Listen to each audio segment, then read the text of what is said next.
আলুর দাম নেই, কিন্তু বস্তার দাম আকাশ ছোঁয়া।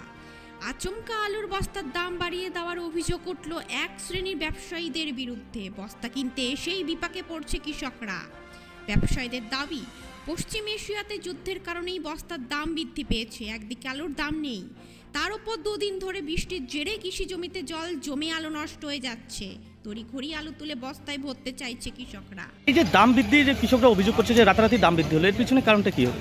রাতারাতি না, অ্যাকচুয়ালি এটা যুদ্ধের জন্য আমার হচ্ছে। আমরা মহাজনের থেকে মাল কিনতে যাচ্ছি, তারা আমাদের বলছে যে এটার যে কাঁচামালটা সেটা অস্বাভাবিক মূল্য বৃদ্ধি হয়েছে।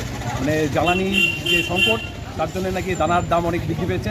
আমরা তো অত আন্তর্জাতিক ব্যাপারগুলো বুঝি না, আমাদের যেটা বলছে কোম্পানিরা, আমরা সেই হিসাবে আমরা আপনাদের বললাম এটা যেই তাতে তৈরি হয় সেটা নাকি অস্বাভাবিক দাম বৃদ্ধি পেয়েছে। এর জন্য এটা আমাদের অনেক বেশি দামে কিনতে লাগছে, এর জন্য এটা দাম বৃদ্ধি। তবে বস্তা কিনতে এসে মাথায় হাত আলু চাষিদের। অভিযোগ, দিন কয়েক আগে বস্তার দাম 16 থেকে 18 টাকা ছিল, এখন সেই বস্তা 21 থেকে 22 টাকা দামে কিনতে হচ্ছে। আচমকা বস্তা মূল্য বৃদ্ধির কারণে আলু চাষিরা সরব হয়েছে। তাদের কথায়, কৃষকদের কথা কেউ ভাবে না। আলুর দাম নেই, বৃষ্টির কারণে আলু নষ্ট হয়ে যাচ্ছে, তার উপর বস্তার দাম অত্যাধিক বেশি। এক শ্রেণীর ব্যবসায়ী কৃষকদের লুটে খাচ্ছে। প্রশাসনের কোনো নজরদারি নেই। অবিলম্বে প্রশাসনের বস্তার দাম খতিয়ে দেখা উচিত। তবে এক ব্যবসায়ী বলেন, যুদ্ধের কারণে বস্তার দাম অনেকটা বেড়ে গেছে। মূলত বস্তা তৈরির যে কাঁচামাল তা প্রয়োজন মতো মিলছে না, যার কারণে আমাদের বেশি দামে বস্তা কিনে বিক্রি করতে হচ্ছে।